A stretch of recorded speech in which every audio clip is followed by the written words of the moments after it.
What's up everyone and welcome to my channel. In this video I'm going to give you a quick overview of the Stripe payment gateway and how to use it to create invoices. Stripe is a well-known payment gateway in order for you to receive payments and send payments, and you can integrate it with many e-commerce services or websites such as WooCommerce, Wix and much more. So you can set it up online on your online store and receive payments from your clients as well as pay others within it. So let's get right to this. So first of all, you need to go to Stripe and you need to create a Stripe account. So when you go to stripe.com, you will land on this page right here. When you scroll down, you can see some features of the platform as well as some like info. And here you can view the pricing. So if you click on pricing, we can view their prices.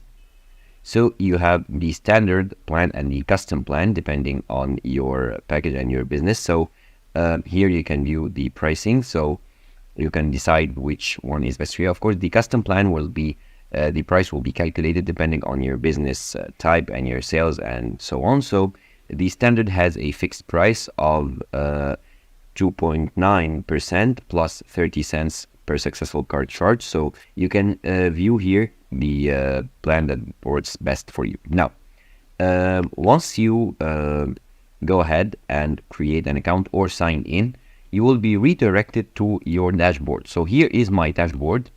Of course, here you can notice that it is in test mode because I haven't activated my account. If you want to activate it, so click on activate your account here.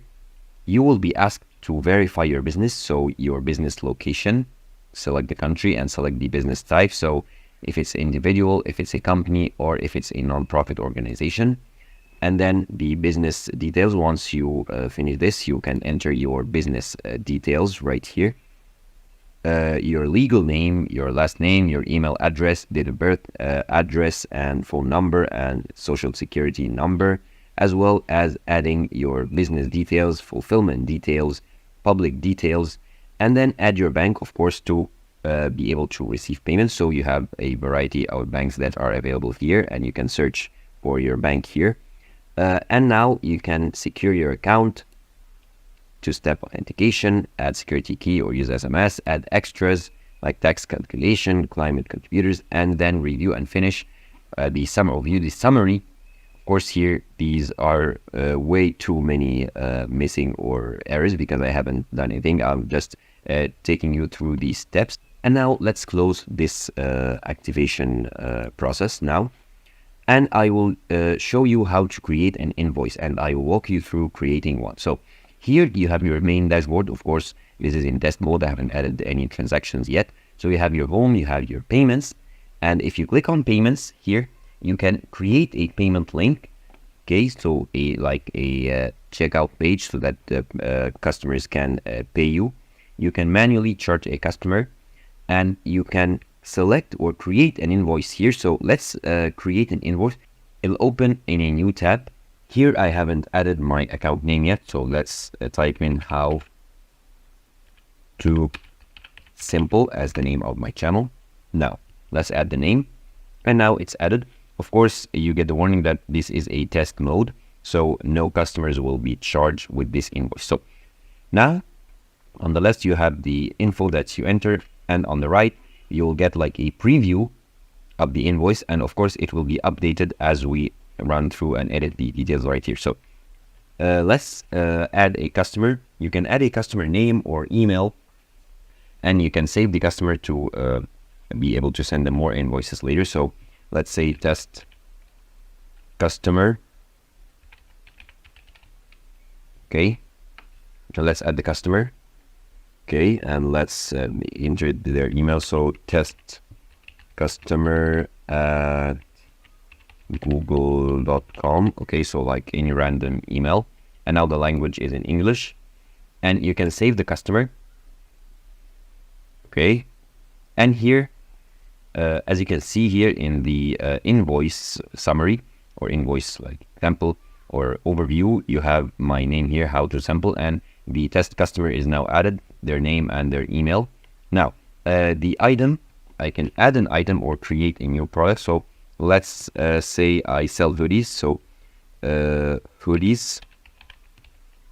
Okay, add hoodies and a one-time payment. So the quantity is 5 and the price is like $20 each. So the total is $100. And now save. And you can also add other items. So here, as you can see here, the description hoodies, quantity 5 and unit price 20 and the total is 100. Now you can add an item here. Okay, so let's actually add a coupon code. So select a coupon, no coupons. So I'll create a new one here. It'll open a new tab. Here in the product catalog, you can create a coupon. So you enter the product name, the ID, the type, like if it's a fixed amount, if it's a percentage and the percentage off, and then every detail, and you'll be able to add your coupon right here. Let's go back to the invoice page, and you can add tax, so a tax rate, and you can set a new tax rate because I haven't set any one. And here you can add tax. So if I click here, I can select a tax rate or add a new tax rate because I haven't added any, but you get the idea. So I'll delete those. Now the payment collection, you can request payment. Here, these are the methods that are available. So by card, Cash App, bank transfer, link, ACH, and WeChat Pay. And you can manage payment methods here. So if I click on manage payment methods, you'll see here the payment methods that are available. And you can show unavailable methods as well. You have many of them. So here you can activate any of these if you want to. However, we will not do it right now. Or you can auto charge this customer a payment method on file. So if we select this option here, they will enter your card number here so that they'll pay you directly to your card. So let's click on request payment. And now the delivery, I can email it to the customer or not.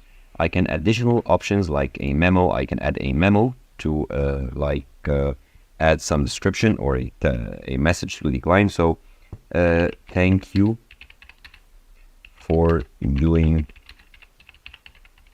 business with me. Okay, confirm. And as you can see here, this message appears here. And you can add a footer, you can add custom fields, you can add tax ID. So let's add a footer here. Let's type in thank you, continue. And the footer should be added here, thank you. Of course, here it is. And now here you can select the PDF size, so letter or A4. And here you have templates. So you can select a template, you can manage templates or create a template. And here your invoice is now completed. You can see like an overview of it. And here you can email it to the customer or view the payment page now. And here, once you are done with everything, you can review the invoice here. Click on review it. And you can continue editing or send this invoice. And the draft is now saved. Or you can also hide the preview or show it in the invoice editing page. So that was how to create an invoice. So let's close this page right now. Okay, this is the invoice summary. Now let's go again to payments. And here, share a link or create a link to a payment page. So let's view the options pretty quickly. And here you have the payment page, or after payments, you can view the payment page, how it will look like, or the after payment on your website. So here you have an example of the payment page where the client can enter their email, their card number, or choose a service like Apple Pay. And of course, you have to set up your payment methods in order to activate them here. So the after payment page, this check mark will appear and thank you for your order. So you'll get here some customization options and so on. So this is like a quick overview. This was like a quick video overview of the Stripe payment gateway and how to create invoicing and send them to your clients to collect payments.